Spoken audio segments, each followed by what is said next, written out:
Hey, welcome back to my channel. Today is just going to be a really quick run through of the books that I finished last month in September. I finished 11 books, which is really nice because as I expressed in my video for August, I was like, I really want to get up to double digits for the month. So I did that. And four of them were library books, so that means I no longer have the physical copies in front of me. So I'm just going to list them real quick. First one was The Complete Fiction of Nella Larsen. Larsen was a black writer in the early part of the 20th century who wrote two novels. One of them was called Quicksand, which I had not read before, and then the other one is called Passing, which I had read about 2 years ago, and I was trying. Basically, the reason I got the complete fiction of Nella Larsen from the library is that I wanted to read Quicksand, and also it turned out it had, I think, three or four short stories that she wrote over the course of her very brief career. I'm not sure particularly why she didn't write more or get published more during her lifetime, but I do plan to do some more research on that because I think that she is a very good writer and should be more widely read. And I think Passing was made into a film a couple years ago, so it's definitely helped to put her profile back in the world and well deserved because I think the complete fiction of Nella Larsen is quite good. Quicksand, I think I didn't like it quite as much as Passing, and to clarify, both novels are concerned with mixed race women who primarily identify as African American. They have black and white ancestry, but they identify as African American, and sort of the tensions that arise from that in society. So the complete fiction Nella Larsen was quite good. The next one was A Mystery of Mysteries: The Death and Life of Edgar Allan Poe. The author is Mark, and I'm pretty sure I'm going to butcher this, but I'm going to try it anyway. Mark Davidziak. That's the one time I'm going to try and say his name. And this was interesting to me because I'm not a huge Edgar Allan Poe fan. I think I was talking with my niece last weekend about Edgar Allan Poe and shared with her that I think she really would like the Simpsons Treehouse of Horror uh, version of The Raven, which is quite funny. But the book about Edgar Allan Poe, Mystery of Mysteries, it kind of takes a sort of what's the word for it? It it's it's focused in two parts on the last few months of Edgar Allan Poe's life, and then like going back and looking at his life in all its aspects from birth until death, and sort of the complications of his life, how he was always struggling to get by, and just sort of his posthumous reputation, because the very first obituary, or at least the one that stuck, was written by someone who, as it turned out, hated Edgar Allan Poe's guts for some reason. And so a lot of what we thought of Edgar Allan Poe is based on an obituary by someone who hated him. And that can be a little problematic, can kind of confuse anybody's legacy, really. If somebody that hates you writes your obituary, and it was really good, entertaining. I enjoyed it a lot.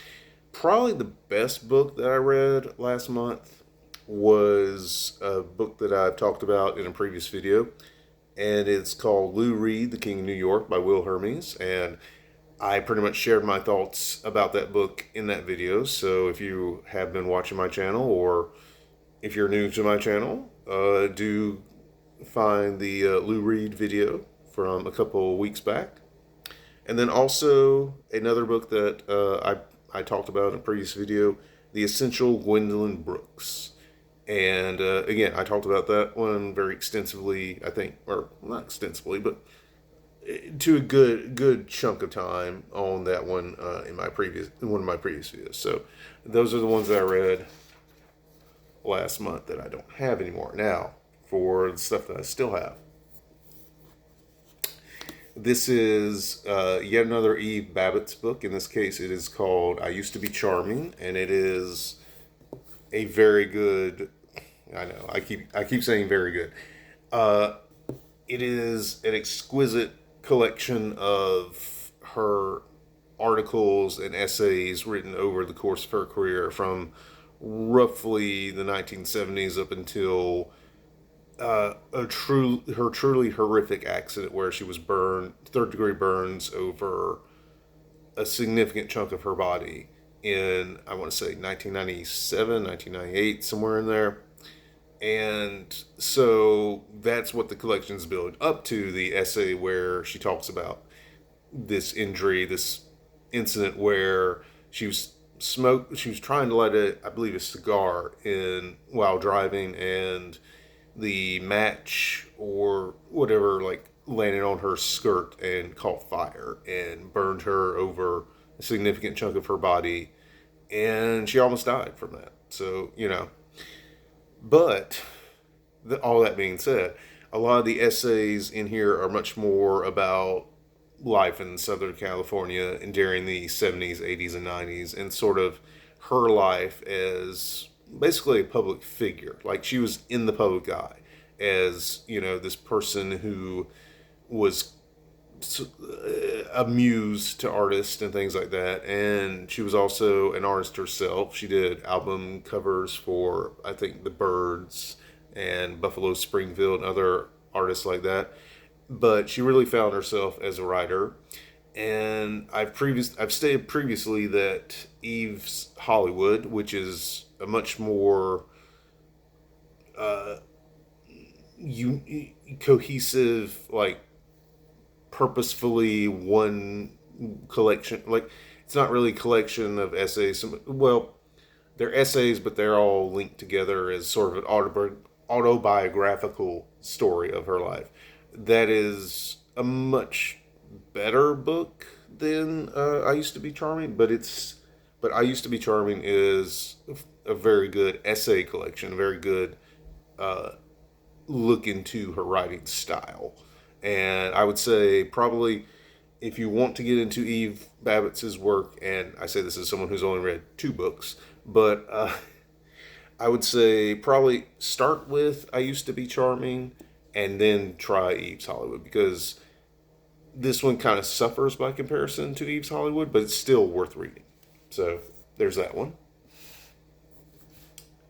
And then, as I said in my video where I talked about buying this one and saying this is probably going to be the next thing I read, it ended up being one of the things I read last month. It is So We Read On by Maureen Corrigan, and it's it's a lot of fun. It's not very like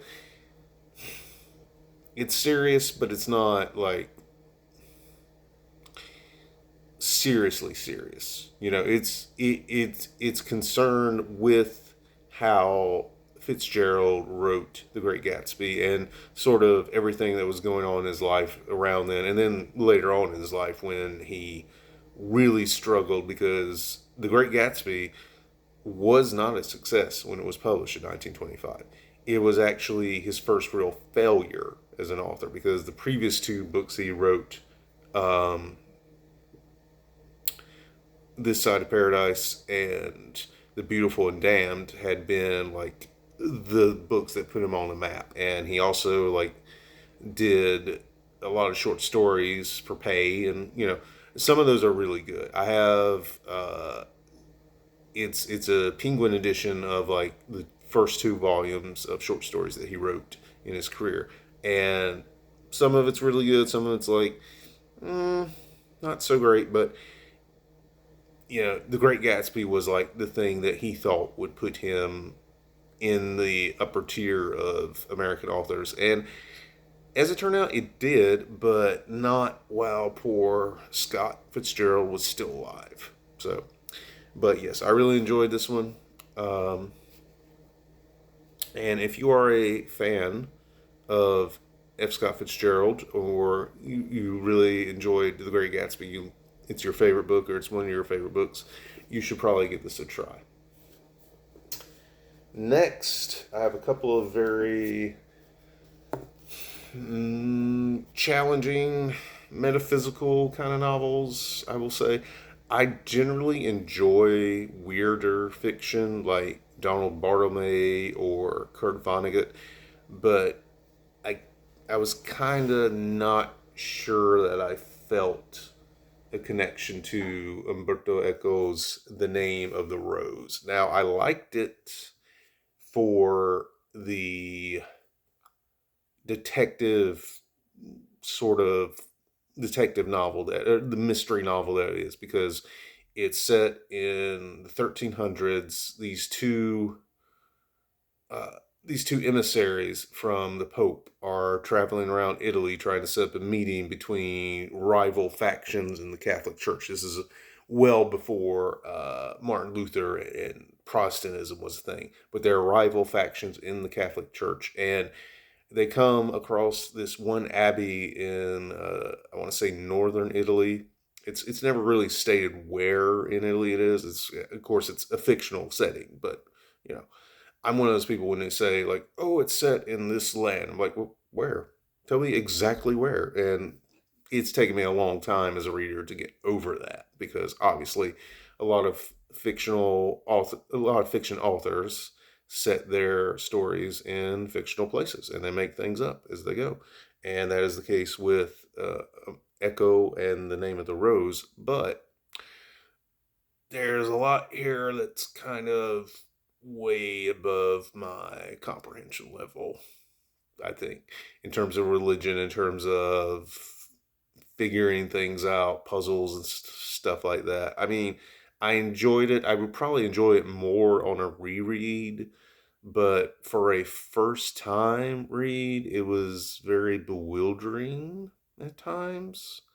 Um, but I did enjoy it for the mystery solving aspects of it and sort of the importance placed on literacy, on books, and it's very clever in how it comes about, and I would recommend it. But I would say, like, just be prepared to be like, hmm, what? I don't understand that, because I kind of felt that way more than a few times reading this. I enjoyed it. Probably will try to reread it sometime next year, maybe, but I'm not sure that I loved it. Similarly, this is another one that I highlighted in a purchase video that I did a couple weeks back. This is The Third Policeman by Flann O'Brien.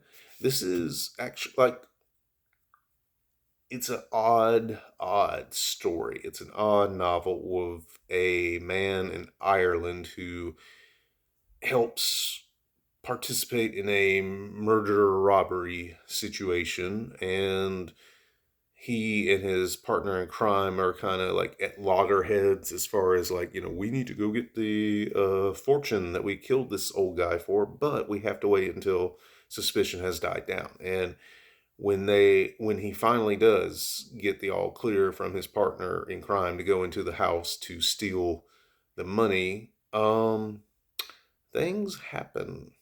And I feel like if I went on further, it would kind of give away some stuff. So I'll just say it's very sort of twisty and metaphorical, metaphysical, kind of weird in a very entertaining, if not always illuminating way, I want to say. And the title comes from the fact that there are two policemen that this narrator, who does not have a name, deals with, and then there's this third one that they allude to, but he's kind of sort of not really around until really like the last little bit of the novel. And I don't want to say more about to give it away. It's very much it's a lot like The Name of the Rose. It's interesting, but I don't know that I liked it a whole heck of a lot. I mean, I enjoyed parts of it, but yeah, I would say give it a try and just be prepared, maybe just to be like scratching your head. You know, it happens with mysteries sometimes where they don't always come together. But the last three books that I'm going to talk about that I read last month did come together, and they are Pictures from Bruegel and Other Poems by William Carlos Williams. This is, I think, it is the last collection put together during Williams's lifetime. He passed away in 1963. This was published in 1962 originally, and I think I've said before, like I don't know that my poetry rating skills are that great, but I know what I like. And I read Patterson, which I happen to have a copy of right here, my copy. I read it last year, and I also have this from the library that I bought the book. So the William Carlos Williams Reader. So I might actually get around to that one soon, because as it turns out, William Carlos Williams is kind of my jam when it comes to poetry. Same with Seamus Haney, same with Gwendolyn Brooks, same with what I've read of Langston Hughes, what I've read of just. There are some incredible poets that either I was not aware of or not really well versed in. And now, for whatever reason, in my mid 40s, I am reading more and more poetry. So go figure. The next one I'm going to talk about, and there's this thing called an election coming up. So unfortunately, I have to talk about politics a little bit. You may have already figured out where I lean on this political spectrum, but Landslide, LBJ and Ronald Reagan in At the Dawn of a New America by Jonathan Darman. This was kind of a book that I've had for a while and almost didn't read. And then when I did read it, I was like, damn, this is really good. It's focused primarily on from about the aftermath of the Kennedy assassination to the congressional midterm elections of 1966 and the California governor's race of 1966. And it is a juxtaposition between LBJ, Lyndon Baines Johnson, who was, of course, Kennedy's successor and who tried to continue on and expand on the Kennedy era promises of a better society, the Great Society, as LBJ tried to make it. But he was also mired in the Vietnam War, which, Kennedy was not innocent about that either. Really, you should read The Powers That Be by David, no, not The Powers That Be, The Best and the Brightest by David Halberstam. That one kind of lays bare how complicit JFK was in the early stages of the Vietnam War. Now, he may have, if he had lived, he might have decided, yeah, maybe let's get out of the Vietnam War, but he didn't live, of course. And LBJ kind of felt trapped in that sort of like push and pull. And a lot of LBJ scholars will say, or ask why he couldn't just take every troop out of Vietnam that was already there and not expand the war and still do the Great Society. And I think Darman makes the point that that's just not the way that LBJ was wired. His personality was like, I'm going to do two rough things that people say I can't do, not just the one, because to have a white Southerner from Texas be the president during the Civil Rights Movement, it would be perceived as not beneficial to the Civil Rights Movement. But LBJ was ultimately more impactful in pushing civil rights legislation than arguably Kennedy might have been himself had he lived. But then you have on the flip side Ronald Reagan, a former actor who, as the book is beginning, is kind of stuck filming a B picture for television, and he's playing the villain in the film, and he's not used to playing the villain in Hollywood films, but that, work is work. But I really enjoyed sort of the dual biography of both men presented here. It's not, it's a thick book, but it's not big enough to like have all the details. Like there's summaries of their early lives and sort of going through the things that they went through in the 60s. It's more focused on LBJ to a certain extent than Reagan, and I kind of understand that because you could say that Reagan's story really doesn't kick in until after he's elected governor. But I think just I had never considered that, LBJ and Reagan were, I mean, they were contemporaries. They were born roughly within 3 or 4 years of each other. So they're not, they're roughly the same age during this time. And so what's interesting is, one man at the peak of his power, and then you see this other guy like starting to make a rise as this other one is starting to fall because, as it turns out, you cannot fight a war on poverty and a war in Vietnam at the same time. LBJ learned that the hard way, and he learned that at the expense of his ability to govern, really. And Reagan most assuredly took advantage of the right-leaning turn in California in the United States over the course of the civil rights movement, and the white backlash that started roughly about the same time that he entered politics. Because when he first became a prominent Republican, it was campaigning for Barry Goldwater, who was about as reactionary as any Republican candidate had been prior to Goldwater's run in 1964. So it's very good. It's not a happy history of American politics, but it's real.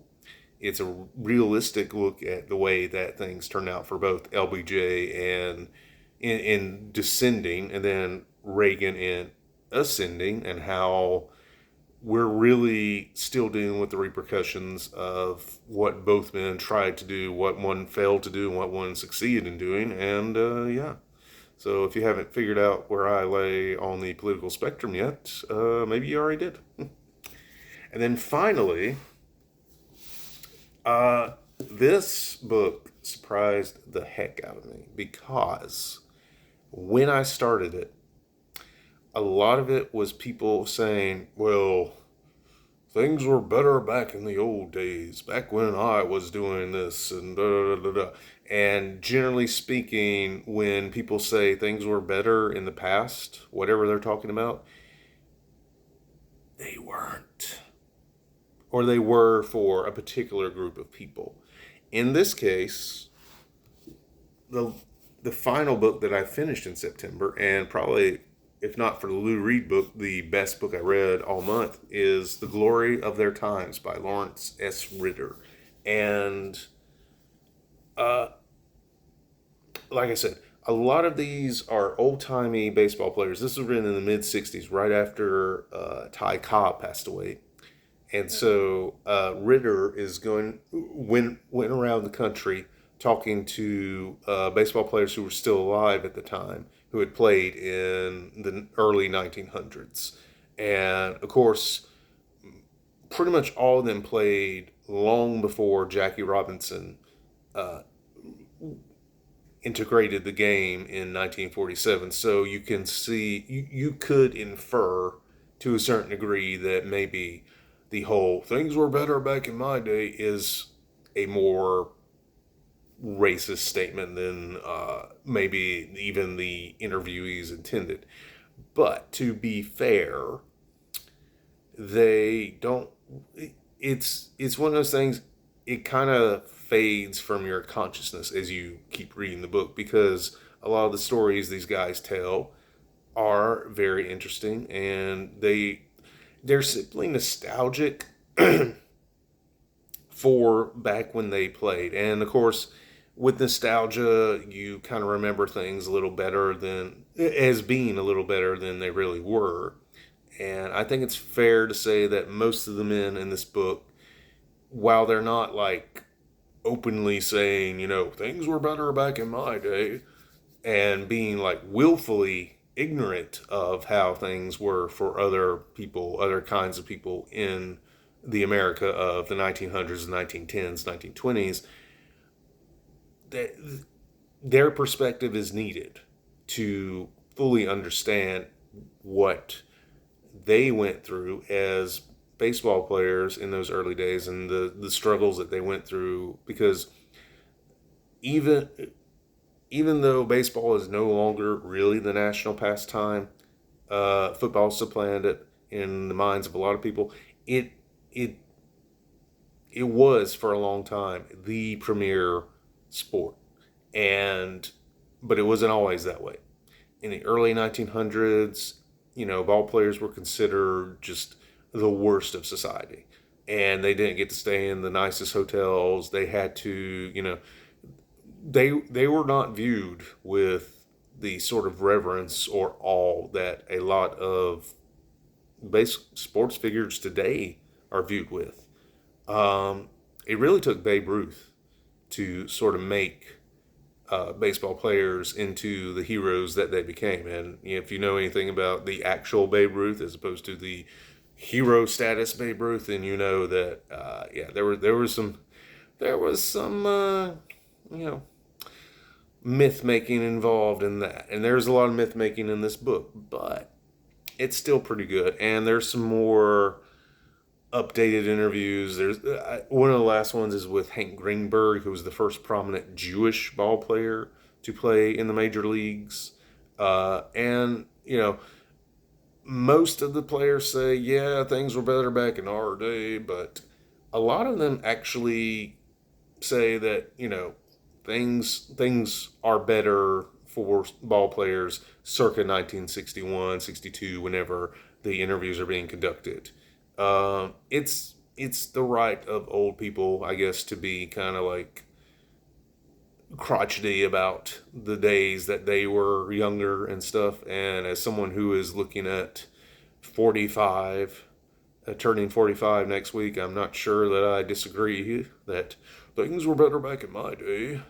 But all things considered, it was still an entertaining read. And like I said, if not for the Lou Reed biography, it would probably be my pick as my favorite book of September.